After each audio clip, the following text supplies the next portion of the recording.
This is new technology to me. I'm just going to make sure the red button's rolling. Excellent. Calista, welcome. Thank you very much for spending time talking to us. So, I know the show is just opened. Were you in the keynotes? I did. I went to the keynotes this morning. A lot of good, exciting stuff going on. I was really excited to see the progress that Open Compute is making over the last several years. It's grown tremendously fast. We see that adoption and that appetite growing also for OpenPOWER on just creating an open paradigm. I mean, this is an open developer's paradise. I mean, when you can take the notion of open source software and start to bridge that down into the hardware layers, that's when it really starts to resonate. That's when the rubber hits the road for those data center and those infrastructure providers across the bandwidth, whether it's the cloud providers, the enterprise, or the HPC. So, what are you doing then? What is OpenPOWER actually? What is OpenPOWER doing? Tell me something new. Yeah, give me some exclusive news. We need some news.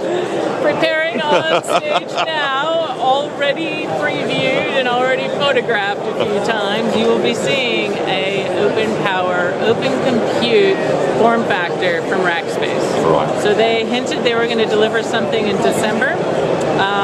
They've been very busy, and you'll see a initial mock-up of that design and that form factor at the show. Oh, you've got one of those new pockets you can show us. I just removed it from our OpenPOWER table, so if you stop by the conference, come by the OpenPOWER table. It'll probably be on its way back to us as soon as those rehearsals are over. And where is this? It's probably a big step forward at this conference for Open Compute. There's a whole new layer of startups planning and announcing stuff. Yeah. Where's the data center going to be 4 or 5 years down the road? Yeah. So I think the number of startups that you see and the number of companies joining Open Compute and the number of companies joining OpenPOWER, even in its first year, we're already up to 111 members. I mean, it's just astonishing, kind of mind-boggling growth that's going on. All of that really traces back to the innovation opportunity they see when you take an open approach. If you're stuck with a proprietary architecture or proprietary path, whether that's just at the chip or all the way up through the software layers, that's really limiting. That's limiting to technology providers who want to be able to innovate. That's limiting to the client who wants to have that sort of that long game in mind. They want to strategically know that they're not going to be locked into a particular path with one proprietary approach. That's what makes Open Compute and OpenPOWER and OpenStack so appealing. Why has IBM, not just IBM, but all of the big guys began to go down that road? Because locked-in used to be what it was all about, wasn't it?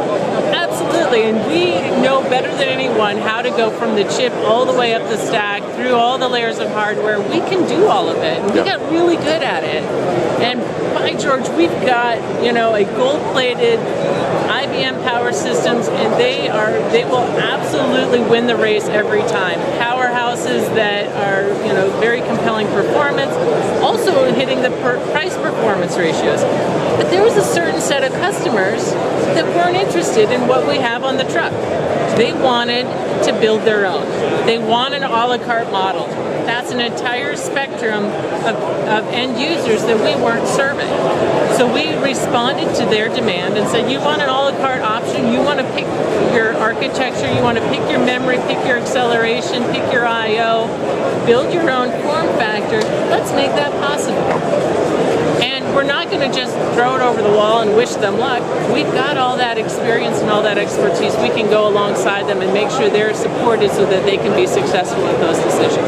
I spent the night before last with 2 Open Compute engineers, and they had an idea.